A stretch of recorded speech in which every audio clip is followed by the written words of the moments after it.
I buried her with my bare hands at the edge of the cottonwoods. No preacher, no tears left. Just the sound of a shovel cutting through regret. The dirt was hard, frostbitten, stubborn, like everything out here. I dug until my fingers bled, until the breath stung in my lungs and my knees sank into the earth like I was asking it for mercy. Anolis didn't make a sound. Fever had taken her quiet, without fight or farewell. I laid her in the ground wrapped in the same quilt she stitched through 3 winters. The one with the faded red flowers. I didn't say goodbye. I just lowered her down and covered her in silence. By the time the sun rose fully, gold and pitiless over the flat Montana plain, I was already walking back to the cabin. My hands were raw. My shoulders ached like they'd never relax again. But the worst of it wasn't the ache or the cold.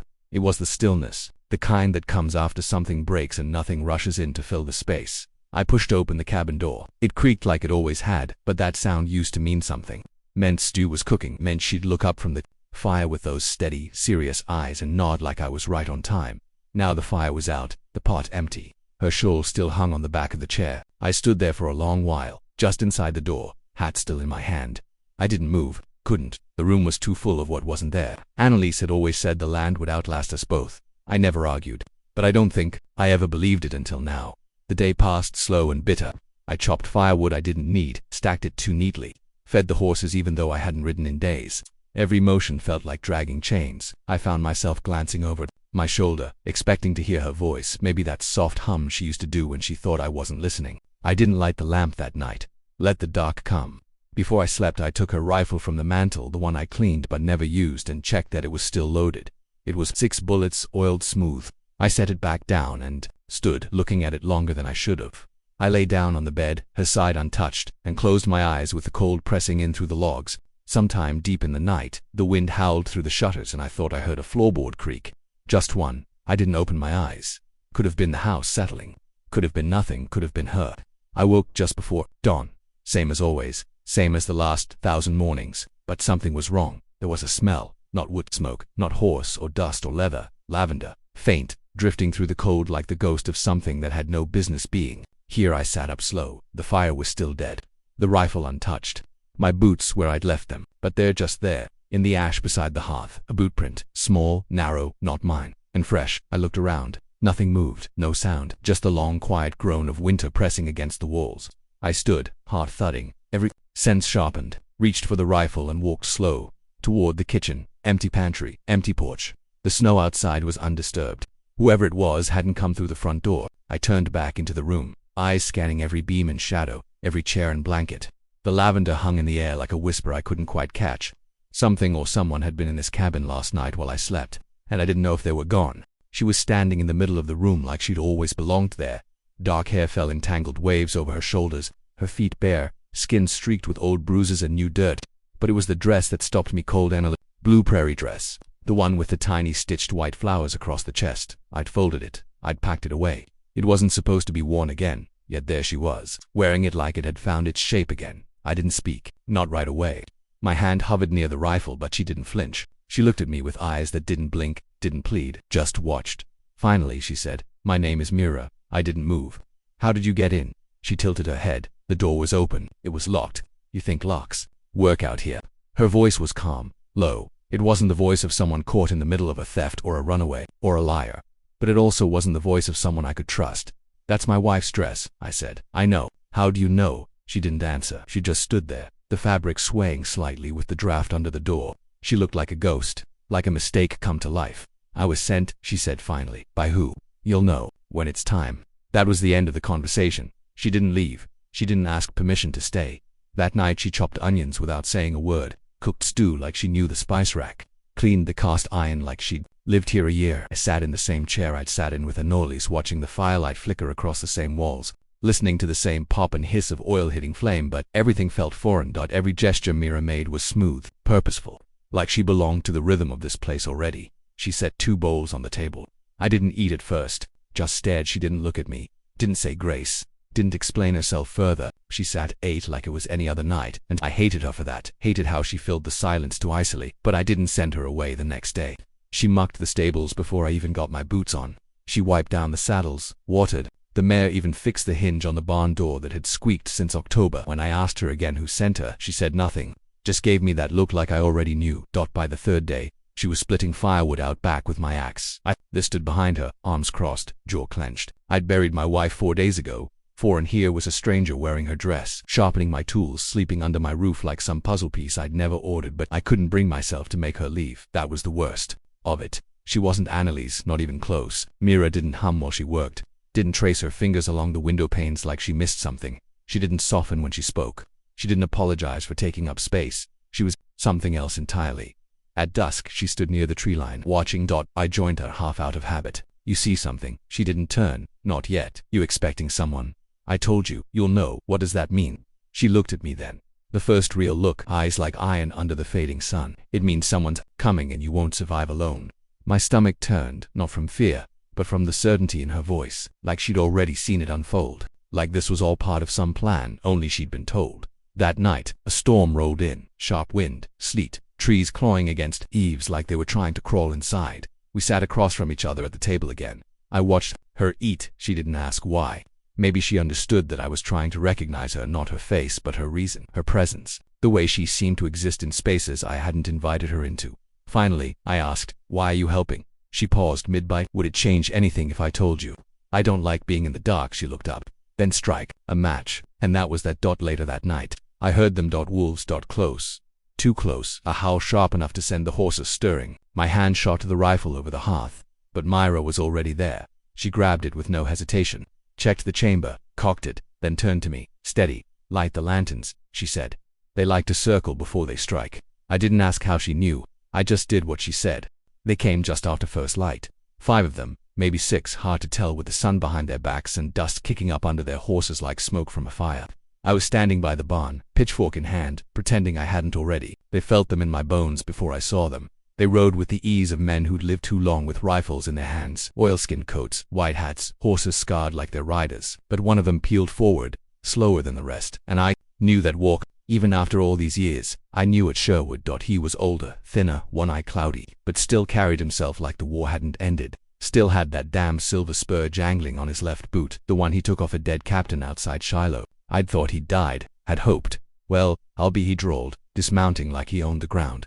"Thomas Calder, burying wives and ghosts out here all by your lonesome." I didn't answer, just stood there, arms loose at my sides, heart steady but coiled.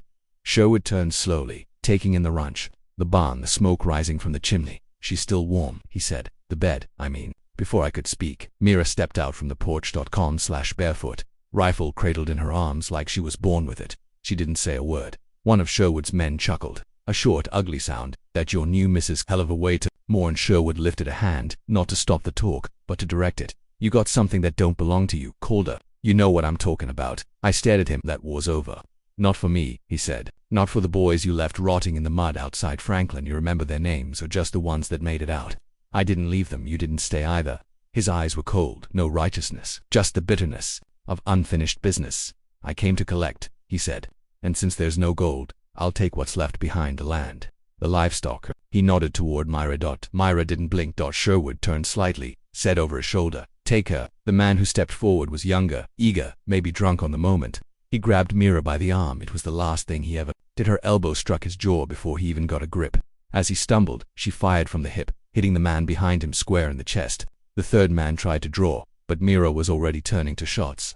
Fast, clean. I hit the ground, rolled toward the trough, grabbed my rifle from where it leaned against the post. Wood splintered above me. Gunfire cracked the morning open. Like thunder I fired blind, clipped one rider in the thigh. He screamed and fell from his saddle. Sherwood was already backing up toward his horse, firing once, twice. One bullet tore across my ribs, a hot, searing sting. I ducked, aimed, and fired, but missed. Mira was moving like smoke, reloading, crouched behind the water barrel, eyes sharp and calm. She nodded at me. The only time I've ever seen someone nod during a gunfight, then stood and took the last shot that dropped the man near the porch steps, just like that. It was quiet, except for the horses whinnying, the wind rushing through the trees, and my own ragged breath in my ears. Sherwood was gone. So was one rider, the one I'd missed, the one who'd come back. I stumbled to the porch, blood soaking through my shirt. Myra was already there, laying out a clean rag, pouring hot water from the kettle like she'd been waiting for this moment all week. She didn't flinch when she'd pressed it to my side. I hissed but didn't pull back. "Hurts?" she asked, not unkindly. "I've had worse." She smiled. "The smallest thing, gone in a blink. You should sit." "I'm fine. You're bleeding." I said I'm fine. She set the cloth down and sat beside me. Not close, but not far. Then she said, quiet, I was sent to keep you alive, not to love you. But I'm failing at one of those. The words hit harder than the bullet. I turned to look at her. She kept her eyes on the trees. I knew Annalise briefly. Once she came into town 2 winters back, needed flour, cloth, medicine. I was working at the trading post off and on. She didn't say much, but she asked me questions. About survival, about solitude, about what comes after the grief. I didn't speak. She sent me a letter a month ago. Said if anything happened to her, she didn't want you left out here alone. Said you wouldn't know how to ask for help. That you'd bury yourself right alongside her if someone didn't stop you. I looked at the dress, at her bare arms, the soot on her hands, the blood drying at the corner of her shirt. You wore it. She asked me too, she said. Said it might make you look twice before pulling a trigger. I let the silence settle between us. There wasn't much else to say, but I didn't look away from her. Not this time. The days that followed were quieter. Not peaceful, not yet, but quieter. The kind of quiet that feels like something slowly mending beneath the skin. I fixed what I could. The shattered window, the torn saddle strap, the holes in the barn. Well, I didn't ask Myra to help, and she didn't offer. But every time I stepped outside, I'd find wood-chopped buckets filled, fresh bread cooling near the stove. She never slept in the bed, just rolled herself in a blanket on the porch, rifle within reach, eyes half closed but never fully asleep. We didn't talk much, but when we did, it didn't feel like digging through stone anymore. The silence between us had changed shape. It didn't weigh. It held, but I could feel it, like thunder sitting low behind the hills. That missing rider, the one who got away, the one who saw the blood, the woman in the dress, the man who wouldn't die easy. He'd come back. Maybe not tomorrow, but soon, and he wouldn't be alone. One morning I found Myra sitting by the creek, sleeves rolled, washing out the last of the dried blood from the hem of the dress. Her movements were careful, almost tender. I stood back, watching her hands work, the way the fabric floated like something half alive in the water. She looked up. You watching me, Calder? I stepped forward, thinking dangerous habit. I've had worse. She wrung the dress out and laid it over a flat stone, letting the sunlight catch the water beads. You fixed the chimney, I said. She didn't answer, just nodded once. I've been thinking. I went on slowly, like testing ice. This place, it's not much, but it could be something again, with 2 sets of hands. She kept her gaze on the cloth. You offering me work. I'm offering you a place. Silence stretched out long between us. Then she said softly, this dress wasn't mine to keep. I didn't know what to say to that because she was right. It wasn't. And yet, the next morning she was already saddled before dawn. Same blue dress, boots laced, hair tied back in a loose braid. The wind pulled at her sleeves like it didn't want her to go. I stepped onto the porch, coffee in hand, chest tight. You always leave before sunrise? I asked. Only when it matters. I don't have a map to send you off with. I'm not lost. I stared at the mare's saddle. One of my old bags was strapped to the back. Before I could speak, she reached inside and pulled something out. My breath caught Annalise's wedding ring. Myra held it up for a moment, not like a prize, but like a promise she never meant to break, and set it gently on the porch rail. I looked at it, then at her. You sure? I asked. She nodded once. It was never mine. I just carried it a while. I stepped forward, close enough to touch her hand, but didn't. Instead, I said the one thing I hadn't yet. Thank you. She smiled, a real one this time, tired, soft. Don't waste it. Then she nudged the horse forward. I watched her ride down the hill, past the cottonwoods, until the dust swallowed her outline and all that remained was blue against the pale gold of morning.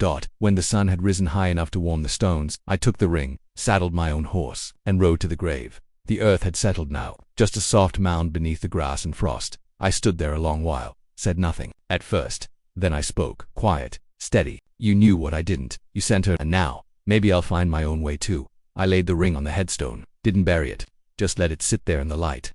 A breeze passed through the cottonwoods, rustling the leaves like whispers in a language only the land could speak. I didn't cry, but I didn't feel empty anymore as I turned to leave. I looked back once. Some women stay behind in death, others ride in with it, then leave you with life.